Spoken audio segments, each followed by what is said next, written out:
दोस्तों प्रधानमंत्री आवास योजना 2.0 का जो रजिस्ट्रेशन है अब वो स्टार्ट हो चुका है। अगर आपको भी सरकार की तरफ से घर बनाने के लिए अभी तक कोई आर्थिक सहायता नहीं मिली हुई है तो दोस्तों इसका जो रजिस्ट्रेशन है आप खुद से ऑनलाइन घर बैठे आसानी पूर्वक कर सकते हैं, जिसमें सरकार की तरफ से आपको घर बनाने के लिए लगभग 2.5 लाख रुपए अनुदान राशि के रूप में दिए जाते हैं। और अप्लाई करने के बाद दोस्तों इस योजना का जो अमाउंट होता है वो आपके बैंक अकाउंट में डायरेक्टली सेंड कर दिया जाता है। लेकिन दोस्तों ऐसा भी देखा गया है कि कई सारे लोग आवेदन करते हैं तो उसमें कुछ गलतियां कर देते हैं, जिससे उनका फार्म होल्ड पर लग जाता है और उनको इस योजना का जो लाभ होता है वो नहीं मिल पाता है। तो दोस्तों आज की इस वीडियो में हम आपको लेटेस्ट प्रोसेस बताने वाले हैं कि किस तरीके से आप अपना फार्म अप्लाई करेंगे जिससे आपका जो फार्म है वो होल्ड पे न लगने पाए और आसानी ढंग से आपको इस योजना का लाभ मिल सके। तो दोस्तों वीडियो को शुरू करने से पहले आपसे छोटा सा रिक्वेस्ट ये है कि आप अगर हमारे चैनल पर नए हैं तो वीडियो को लाइक करके चैनल को सब्सक्राइब कर लीजिएगा, जिससे हमारी तरफ से आने वाली ऐसी लेटेस्ट वीडियो आप तक पहले पहुंचती रहे। तो चलिए दोस्तों वीडियो को शुरू करते हैं। तो दोस्तों प्रधानमंत्री आवास योजना का फार्म अप्लाई करने के लिए आपको सिंपली अपने क्रोम ब्राउजर को मोबाइल अथवा लैपटॉप में ओपन कर लेना है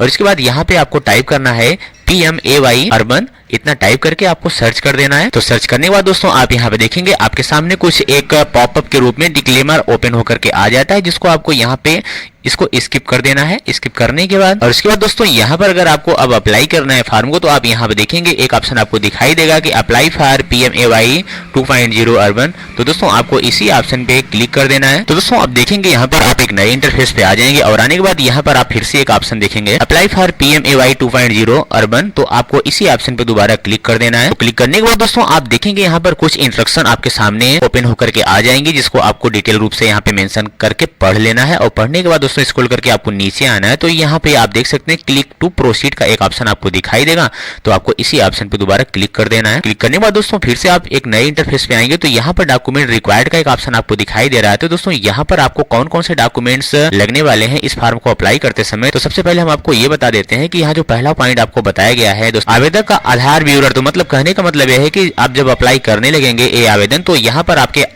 अपने आधार कार्ड का जो है टोटल डिटेल भरना होगा, जैसे कि आपका आधार पे क्या नाम है, आपका जन्म तिथि उस पे क्या है, ये सारी डिटेल्स आपको वहां पर मेंशन करनी होगी। इसके साथ साथ आपके पास जो है परिवार के सदस्यों का जो आधार विवरण है उसको भी आपको यहाँ पे मेंशन करना होगा। और इसके बाद दोस्तों यहाँ पर आपके पास जो है एक अकाउंट भी होना चाहिए किसी भी बैंक का, और इसके साथ ही आपके पास एक आय प्रमाण पत्र का भी प्रारूप होना चाहिए। और इसके साथ साथ आपका जाति प्रमाण पत्र जो है, यदि आप OBC से बिलोंग करते हैं, SC ST से बिलोंग करते हैं तो आपके पास जाति प्रमाण पत्र का भी एक लेटर होना चाहिए। और इसके बाद दोस्तों यहाँ पर आप जब लास्ट स्टेप पे आएंगे तो यहाँ देख सकते हैं आपको अपना जो है भूमि दस्तावेज का कोई डॉक्यूमेंट्स अपलोड करना होगा, तो इसको भी आपको दस्तावेज के रूप में इकट्ठा करके रखना होगा। तो दोस्तों सारे दस्तावेज को रीड करने के बाद आप यहाँ पे प्रोसीड वाले ऑप्शन पे आएंगे और दोबारा आपको यहाँ पे इस ऑप्शन पे क्लिक करना है। क्लिक करने के बाद दोस्तों आप फिर से एक नए पेज पे आ जाएंगे। तो यहाँ पर आपको सबसे पहले अपनी एलिजिबिलिटी चेक करनी है। तो इसके लिए आपको यहाँ पे पहले ऑप्शन पे देखने के लिए मिल जाए कि आपका जो एनुअल इनकम है वो कितना है। तो आपको जो आपका इनकम सर्टिफिकेट होगा उसके हिसाब से अपना जो एनुअल इनकम है उसको आपको यहाँ पे मेंशन कर देना है।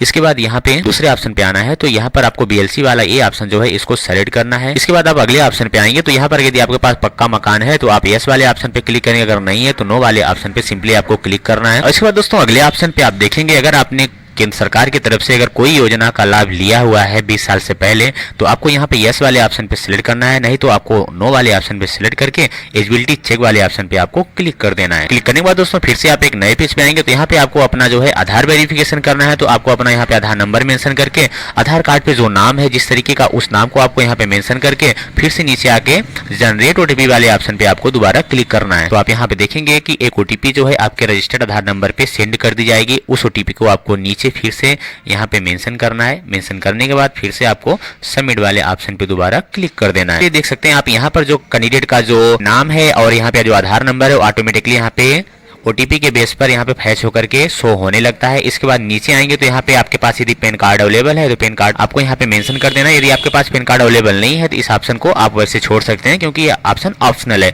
इसके बाद यहाँ पे नीचे आना है तो आपका जो डेट ऑफ बर्थ है उसको मेंशन करना है। इसके बाद आपका जो जेंडर है उस ऑप्शन को आपको यहाँ पे सेलेक्ट कर लेना है। इसके बाद दोस्तों फिर से आपको नीचे आना है तो यहाँ पे जो आपकी वैवाहिक स्थिति है उसको आपको यहाँ पे मैरिड या अनमैरिड जो भी ऑप्शन हो आप अपने हिसाब से सेलेक्ट करेंगे।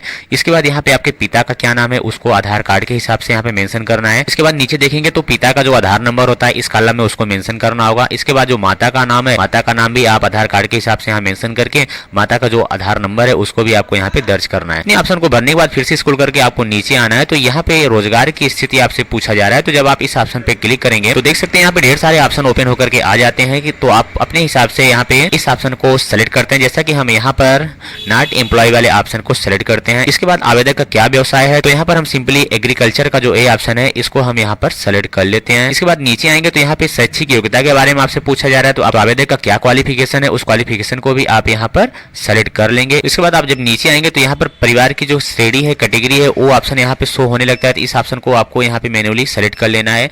इसके बाद फिर से आपको नीचे आना है तो अगले ऑप्शन पे आप देखेंगे परिवार के पास कोई पक्का मकान है या नहीं है। तो यहाँ पे यस और नो वाले ऑप्शन पे भी आपको कोई न कोई ऑप्शन अपने हिसाब से सेलेक्ट कर लेना होगा। इसके बाद दोस्तों स्क्रॉल करके नीचे आएंगे तो यहाँ परिवार की जो आप वार्षिक आय दर्ज किए थे वो वार्षिक आय यहाँ पे फैच होकर के ऑटोमेटिकली शो हो रही है। इसके बाद जो आपने इनकम सर्टिफिकेट बनाया हुआ था उस इनकम सर्टिफिकेट को यहाँ पर आपको स्कैन करके उसकी कॉपी अपलोड करनी होगी। देखिए दोस्तों यहाँ पर अगर आपके पास इनकम सर्टिफिकेट नहीं है तो उसके लिए हम ऑलरेडी वीडियो बना करके रखे हुए हैं, जाकर के हमारे साइट पे वहां से उस वीडियो को आप अच्छे ढंग से वॉच कर लीजिएगा। कैसे आप आय प्रमाण पत्र को अप्लाई करके मात्र 15 रुपए में मंगा सकते हैं। तो वहां से आप उस वीडियो को वॉच करके अपना आय प्रमाण पत्र जो है अप्लाई करके बना लीजिएगा।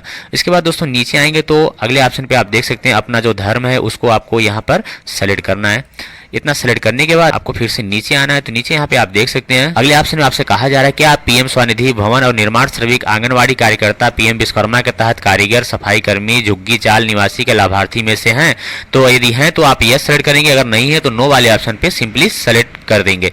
इसके बाद यहाँ पे कैटेगरी आपसे पूछा जा रहा है तो कैटेगरी वाले ऑप्शन पे आपको सेलेक्ट करना है और इसके बाद यहाँ पर simply SC, ST, OBC, general जो भी कैटेगरी है आप उसको सेलेक्ट करेंगे।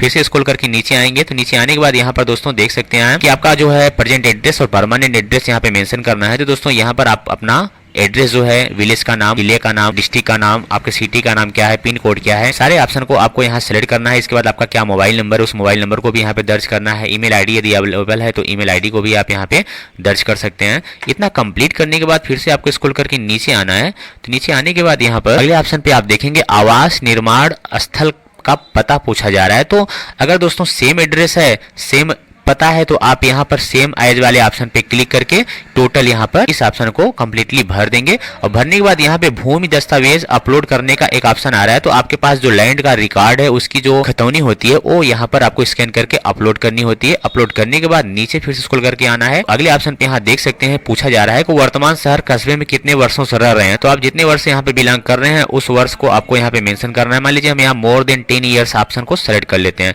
इसके बाद वर्तमान घर का स्वामित्व तो आप यहाँ पे देख सकते हैं लिखा गया ओन, रेंट, नो हाउस। तो आप ओन वाले ऑप्शन को सेलेक्ट करेंगे। फिर से आपको नीचे आना है। तो नीचे यहाँ पे परिवार के सदस्यों का विवरण मेंशन करना है। तो दोस्तों आपके परिवार में कितने लोग हैं, तो यहाँ पर बारी बारी से सारे लोगों का रिकॉर्ड आप यहाँ पे मेंशन दर्ज करने के बाद और भी जो मेंबर्स हैं अगर उनको आप दर्ज करना चाहते हो तो ऐड वाले ऑप्शन पे क्लिक करके यहाँ से और भी मोर मेंबर को आप ऐड कर सकते हो। और इसके बाद दोस्तों यहाँ पर देख सकते हैं बैंक खाता का विवरण आपसे पूछा जा रहा है। तो कैंडिडेट का जो अकाउंट नंबर है उसको मेंशन करना है। इसके बाद खाते की जो पुष्टि है उसको भी यहाँ पे करना है। इसके बाद IFSC कोड क्या है उसको मेंशन करके गेट बैंक डिटेल वाले ऑप्शन पे क्लिक कर देना है। इतना करने के बाद फिर से स्क्रॉल करके आपको नीचे आना है। नीचे आने के बाद अगले ऑप्शन पे आप देखेंगे हियर बाय डिक्लेयर वाले ऑप्शन पे क्लिक करके आपको सेव कर देना है। तो सेव करते ही दोस्तों यहाँ पर आपका फॉर्म ऑलरेडी जो है कंप्लीटली लॉक हो जाएगा। और लॉक होने के बाद तो दोस्तों फॉर्म को सबमिट करने के बाद आपको एक आवेदन नंबर मिल जाता है। आवेदन नंबर मिल जाने के बाद अगर आप अपने फॉर्म को ट्रैक करना चाहते हो तो आप इसके होम पेज पे आएंगे, वहां पर कुछ ऑप्शन आपको देखने के लिए मिल जाएगा जहां से आप अपने फॉर्म को जो है सिंपली ट्रैक भी कर सकते हो। तो आई होप दोस्तों हमारी जानकारी आपको अच्छे ढंग से समझ में आ गई होगी किस तरीके से आप अपना जो है अपने आवास योजना को आसानी पूर्वक आवेदन कर सकते हो। तो दोस्तों मिलते हैं ऐसे एक नई वीडियो के साथ अगले दिन। तब तक के लिए जय हिंद, जय भारत।